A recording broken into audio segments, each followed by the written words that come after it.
Muchas gracias a todos y todas por estar acá escuchándome. No hace falta. Y escuchándome y pudiendo yo compartir algunas ideas en estos minutos con ustedes. Ustedes vieron que cuando hablamos de políticas públicas hay dos dimensiones fundamentales, ¿no? Una la que tiene que ver con la dimensión institucional y otra que es mencionada frecuentemente y es necesario porque es fundamental, que es la de la dimensión pública no estatal, lo que damos a entender como los referentes barriales, las organizaciones sociales. Yo de lo que voy a hablar con ustedes es de esta segunda dimensión, no de la dimensión institucional estatal, sino la de la dimensión de lo público, en donde los actores construyen un punto de vista respecto de las políticas públicas y respecto del Estado en general. Yo lo que les voy a compartir acá son algunas reflexiones de lo que estuve haciendo en los últimos 20 y pico de años, porque uno ya es grande, entonces 20 y pico de años, sobre los dos grandes temas que he estado trabajando, que tienen que ver con movimientos de trabajadores desocupados y trabajadores precarios, y lo que tiene que ver con el mundo de la educación, particularmente con la enseñanza de la geografía. Cuando yo estaba pensando semanas atrás la presentación de esto que estoy comentando en esta ocasión, fui a mirar mis cuadernos de campo de hace 20 años, cuando estaba trabajando en el norte de Salta, en el contexto en el cual yo lo que estaba tratando de ver era cómo se reiteraban algunos mecanismos territoriales, regionales, de neutralización política de los excedentes poblacionales en esa zona de la periferia de la Argentina. Y me acordé de algo que por eso fui a los cuadernos a mirar, que fue lo siguiente. Comento una pequeña anécdota de ahí de Salta, que pasó de largo en ese momento, pero que siempre quedó en mi cabeza dando vuelta y por eso lo había anotado con bastante detalle. Yo trabajaba en la investigación con los referentes de las organizaciones de trabajadores desocupados de la zona del norte de Salta, desde Aguaray hasta Tartagal Mosconi. En una tenía vínculo, yo hacía trabajo de campo, me quedaba en la zona, tenía vínculo muy cercano con los dirigentes.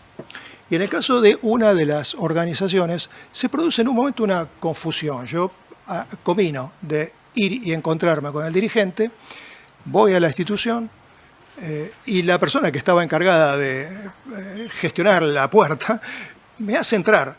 Y este dirigente estaba con una persona que estaba conversando sobre algo. Y rápidamente a esta persona la desaloja en términos que no son muy amables para darme el espacio a mí para hablar conmigo. Yo venía, ya no era la primera vez que hablaba con él, pero yo vengo de la universidad, vengo del área metropolitana de Buenos Aires, universidad pública, y me da ese lugar y desplaza rápidamente a esta señora que estaba conversando con él. El tema que yo tenía que averiguar era un tema que podía esperar, tranquilamente, yo podía esperar. Pero me daba la impresión que esta señora no.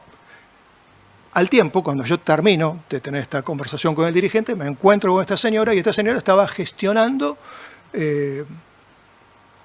un paquete de comida de esa especie de pequeña despensa que tenían de comida dentro de la organización. Y lo que recuerdo de esta señora era, bueno, que había conseguido eso que ella buscaba, pero el nivel de angustia en relación al trato en general que estaba recibiendo. Esto no era el objeto de lo que yo estaba trabajando. Yo estaba trabajando con elementos macropolíticos, no con estas cuestiones puntuales, pero como me interesa ver cómo se lleva adelante capilarmente la construcción de los territorios en los lugares en los que estoy, lo anoté.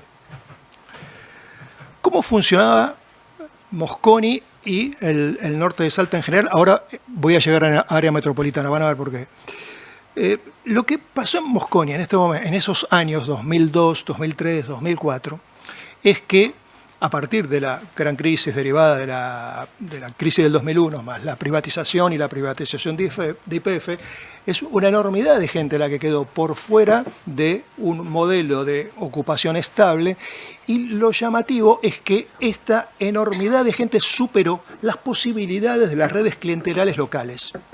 De modo tal que empieza a suceder un doble juego por parte de los sectores dominantes de la provincia del Salta, del Valle, más desde la ciudad de Buenos Aires, para tener algún tipo de injerencia sobre esta zona de manera tal de intentar apaciguar un poco el descontrol por la fuerte radicalización que había en las movilizaciones de acción territorial concreta de los trabajadores desocupados. Este desborde hizo que las organizaciones, y particularmente las más grandes, empezaran a ellas mismas llevar adelante, ser los sucedáneos de los estados en el ejercicio de la política pública de asignación de recursos para la reproducción de la vida cotidiana de las personas. Entonces, ¿qué es lo que se ve en estos tempranos momentos de lo que se da a llamar el movimiento piquetero?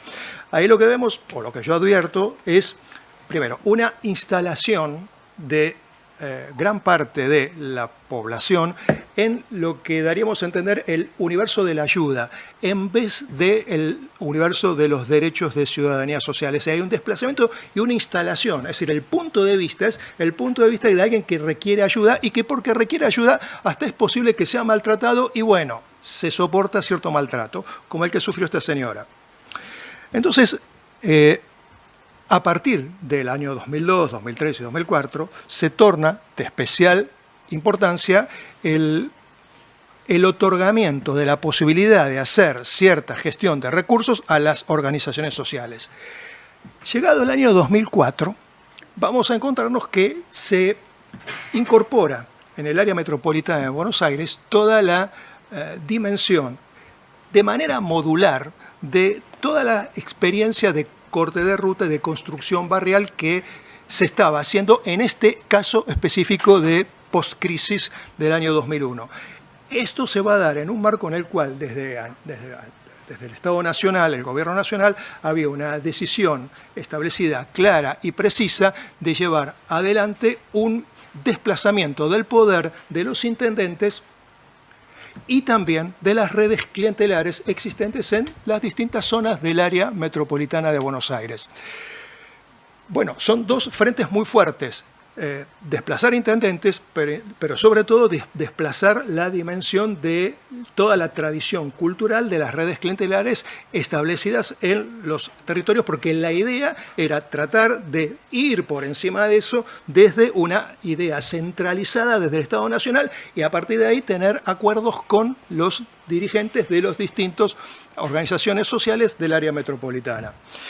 Bueno, una vez instalado este proceso, vamos a empezar a ver ciertas cuestiones. El movimiento de trabajadores desocupados y genéricamente de piqueteros en el área metropolitana de Buenos Aires empieza a cobrar relevancia nacional justamente por la vinculación con grandes estructuras organizacionales como gremios, particularmente centrales como la CTA. Esto le da una visibilidad enorme junto a la decisión política de llevar adelante esta verticalización de la ayuda social.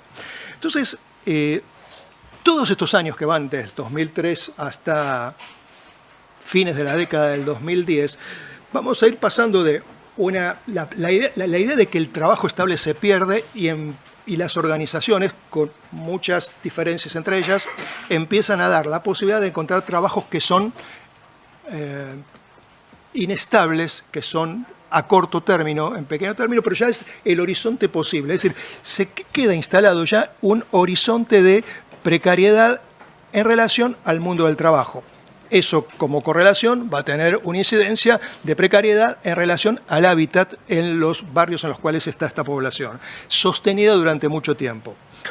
Entonces, este es el escenario general que yo me voy a encontrar, voy a seguir viendo durante la década del 10. En paralelo a esto, sobre fines de la década del 2000 y comienzo de la década del 10, empiezo a desarrollar un trabajo de investigación en relación a temas educativos y de enseñanza de la geografía específicamente, que tiene que ver con lo siguiente. Provincia de Buenos Aires desarrolla contenidos curriculares de una potencia muy grande, muy bien hechos, muy profundos y muy sistemáticos, pero hay un problema, o hay un problema de investigación que se me genera, es cómo estos diseños tan bien elaborados pueden implementarse en las aulas. ¿Cómo es posible que se establezcan representaciones y relatos de la enseñanza de la geografía en las distintas aulas de distintas escuelas del área metropolitana, de modo tal de poder hacer algún tipo de articulación horizontal entre las distintas experiencias de cómo enseñar geografía para tener algún insumo para después poder llegar a las instancias del Estado. Sigo en esta idea de estar trabajando con gente que está por fuera de la dimensión estatal, sino que es la dimensión política. Para hacer esta investigación, yo trabajo con algunos profesores de geografía que varios de ellos estaban militando en organizaciones de base territorial, pero que no eran dirigentes, pero que estaban en las organizaciones. Entonces, ahí se empiezan a ver resonancias entre lo que sucede en el mundo de los trabajadores ocupados y los trabajadores precarios con lo que sucede en el mundo de las escuelas, porque ¿qué era lo que se buscaba con estos profesores? Tratar de ver cómo se implementa la enseñanza de la geografía en las escuelas en cada lugar específico. Por lo tanto, hay que mirar las características del territorio escolar en el cual se desarrollan esas tareas. Y lo que los relatos de los profesores con los que estuvimos trabajando me indican, y me indicaban, era que había tres grandes tipos de demandas que se les representaban a estos profesores, que retomaban lo que encontraban en el territorio de las escuelas, y es, primero, el problema de la infraestructura física. Segunda cuestión, la asistencia social en relación a los temas de la alimentación de los estudiantes, y la tercera, que era la que efectivamente originariamente nos convocaba, que era el proceso de enseñanza y aprendizaje de los temas de la geografía, del diseño curricular en escuelas específicas. Entonces, cuando empezamos a mirar las cuestiones de infraestructura social y las cuestiones de asistencia social, empezamos a ver, o se empezó a observar que hay como un instalarse en una necesidad. Si la escuela está con problemas edilicios y de infraestructura, la demanda principal va a ser la escuela. Y si vos tenés que darle de comer a gente que está pensando en comer, no va a poder pensar mucho en los temas de la geografía, por más que tengamos unos diseños que sean excelentes. Entonces, este es un punto que en el contexto del año 2010-2011, en los cuales todavía había ingresos de bolsillo que eran relativamente altos en comparación a lo que son ahora, pero que tenemos situaciones de deprivación en relación a cuestiones que tienen que ver al hábitat y en cuestiones que tienen que ver con la estabilidad laboral de los trabajadores. En el medio de esto vamos a encontrarnos con que hay una sensación por parte de los profesores en los cuales, bueno, no se puede hacer mucho respecto a las políticas de carácter educativo porque es muy difícil enseñar en estas condiciones. En un punto, lo que se empieza a ver es que este problema en las escuelas va a estar también de cierta impotencia, va a estar resonando con cierto nivel de impotencia que se va a ir desarrollando durante la década del 10, en el cual, a raíz de la vinculación del Estado Nacional con los movimientos sociales, esta vinculación genera una fragmentación al interior de la demanda de los movimientos. Entonces, no todos los movimientos están unidos como se había empezado a pensar a principios del siglo XX o a principios de la década del 2000.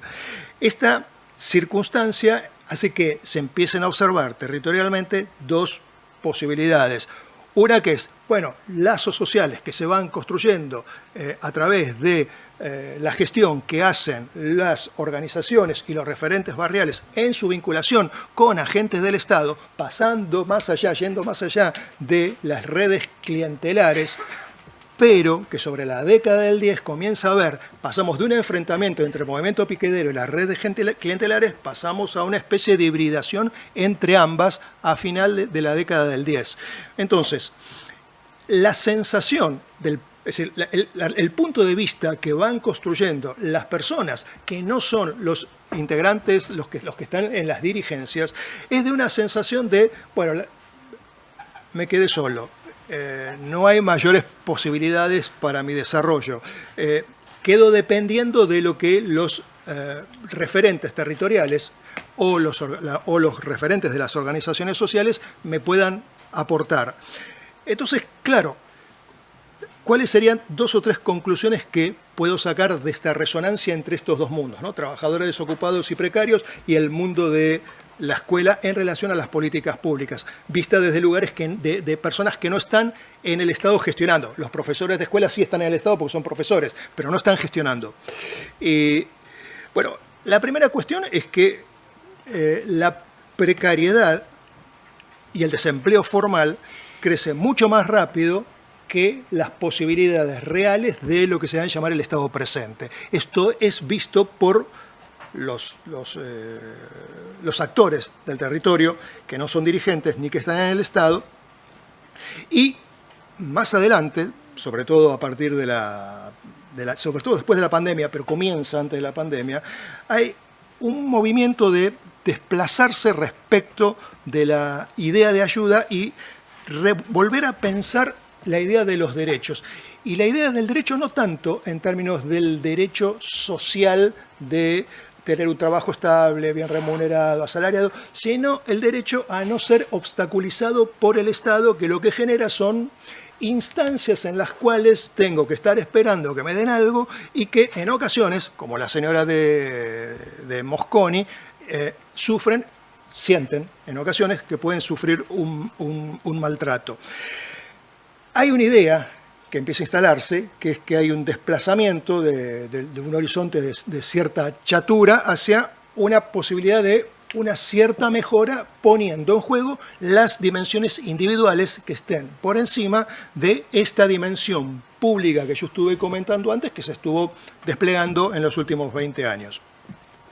Entonces, claro, lo que vamos a encontrar es que se terminan consolidando dentro de un espacio progresista o retóricamente progresista, un refuerzo de estructuras de poder asimétricas, ¿no? Entonces hay un lugar en el cual quedan instaladas gran cantidad de personas cuyo punto de vista es: me libero de esto por la vía individual. Tomo una idea, ¿sí?, de un concepto de Guillermo O'Donnell, que es el del concepto de ciudadanía de baja intensidad, ¿no? Cuando él está pensando en la ciudadanía de baja intensidad, está pensando en esa ciudadanía de baja intensidad en relación a los derechos de ciudadanía social, y que esto puede efectivamente tener un problema para el sistema democrático. Y hay algo que él señala en más de una ocasión, que es que la ciudadanía de alta intensidad requiere, además de todos los instrumentos que conocemos, estatales, de protecciones para el mundo del trabajo, todo eso, además requiere la idea de que las personas, lo dice O'Donnell, se sientan tratadas con respeto y con consideración, la necesidad de sentirse tratado con respeto y consideración. Entonces, lo que concluyo es que quizás el problema que haya existido es que desde el elenco político, que hace lo que puede en un país ingobernable como la Argentina, haya sido tal vez no ponerse a pensar sobre las características del capitalismo flexible y del mundo del trabajo del capitalismo flexible hace 20 años para poder anticiparse a esto. Por supuesto que todas las acciones que se buscaron son bien intencionadas, pero que la complejidad de esta circunstancia, que desde el campo de las ciencias sociales y de geografía la estuvimos en ocasiones mencionando, estuvo ausente. 2 cosas más. La situación actual en la que nos encontramos, o veo que nos encontramos, es que gran parte de la población se siente traicionada por el Estado y por el modo en el cual se implementaron las políticas públicas. Entonces, esta sensación de desplazamiento y de traición por parte de sectores populares puede entrar en sintonía con algo que no es del todo nuevo en nuestro país, que es que lo vemos a nivel global, y en nuestro país lo vemos aunque no sea nuevo, que es que los sectores del poder económico no necesitan del Estado democrático. En Argentina ya lo sabemos, no lo necesitan. Entonces, esa no necesidad, y que ahora se ve a nivel internacional, esa no necesidad del Estado democrático por parte de los poderes más concentrados económicos puede entrar en resonancia con esto que estoy diciendo, esta sensación de traición. ¿Cuál es el camino? Bueno, vuelvo a Guillermo O'Donnell. No hay un camino.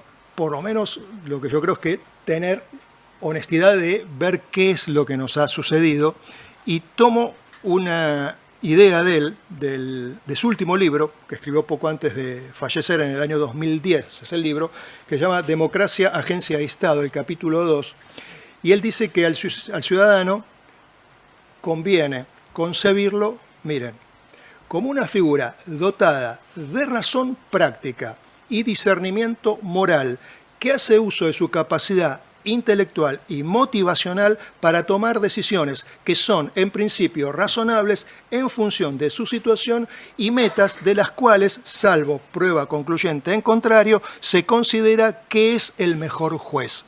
Con esto, ¿qué quiero decir entonces? Es volver a las raíces de lo que O'Donnell está diciendo, que nosotros pensamos, que nosotros intentamos llevar adelante y nos salió mal. Pero que nos haya salido mal no quiere decir que no podamos volver a insistir sobre esto que decía O'Donnell y que yo comparto y que seguramente todos ustedes también comparten. Eso era todo. Gracias.